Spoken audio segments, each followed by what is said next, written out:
मेरी असलियत सामने आ ही गई तो बेहतर होगा तुम मेरा असली चेहरा देख लो मिस्टर होम मिनिस्टर।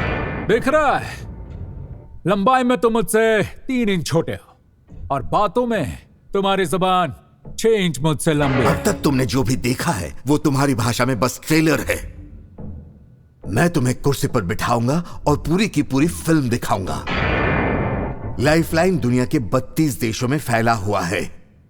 अगर तुम सारे ब्रांचेस के टर्नओवर का टोटल भी करो तो इस राज्य के इनकम से ज्यादा है। और ऐसे साधारण राज्य का एक मंत्री चैलेंज कर रहा है राजवर्मन को। मैं हर एक दिन तुम्हारे लिए नई नई तकलीफ खड़ी करूंगा। देखता हूं तुम किस तरह सामना करते हो। मैं तुम्हें वहीं खड़ा रखूंगा और तुम्हारे सामने इस राज्य की धज्जियां उड़ा दूंगा और फिर मैं ये राज्य छोड़कर चला जाऊंगा और यही होगा मेरी फिल्म का क्लाइमैक्स। कहानी सुन ली तुम्हारी, फिल्म दिखाने की जरूरत नहीं है क्योंकि मेरे राज्य का हर सिनेमाघर यह जानता है कि अगर एक बुरी फिल्म दिखाएंगे तो मैं वहां की कुर्सियां तोड़ देता हूं और वो टूटी हुई कुर्सी हाथ में लेकर मैनेजर को ढूंढता हूं बुरी फिल्म दिखाने के लिए। अगर एक बार किसी ने मेरे हाथ से मार खा ली तो अगले शो में धार्मिक फिल्में दिखानी शुरू कर देते हैं, जैसे ईश्वर की असीम कृपा। मेरी लाइफ हिस्ट्री तो अच्छी तरह से जानते ही हो तुम, लेकिन तुमने मेरा धार्मिक गाना नहीं सुना। बहुत इंटरेस्टिंग। भगवान का नाम बाद में लिया जाता है, पहले मारने वाले का नाम लिया जाता है।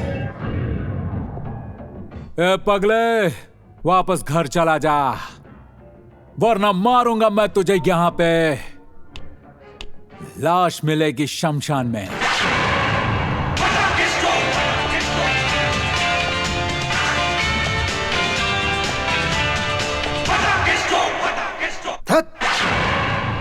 तुम्हें क्या लगता है टीवी में जो दिखाया जाता है वो सच होता है? अरे वो होम मिनिस्टर का खरीदा हुआ चैनल है।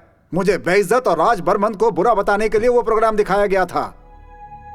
अगर किसी को घर बनाना है तो उसे लोन तो लेना ही पड़ेगा ना। और हम तो यहां एक पूरा राज्य बनाने की बात कर रहे हैं। राज बर्मन जैसे आदमी को मैंने बुलाकर कोई गलती नहीं की है। एक बात ध्यान से सुनिए, अगर आज राज बर्मन चले जाते हैं तो सुनहरा बंगाल वहीं का वहीं थम जाएगा। सुनहरा बंगाल बन के रहेगा।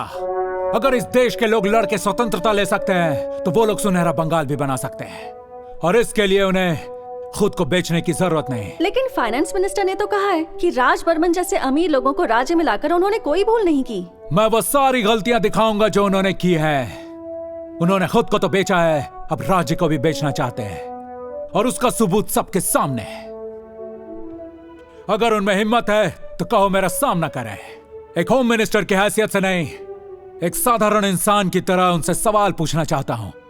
अगर सही जवाब मिला तो मान लूंगा मैं गलत हूं और कुर्सी छोड़ दूंगा।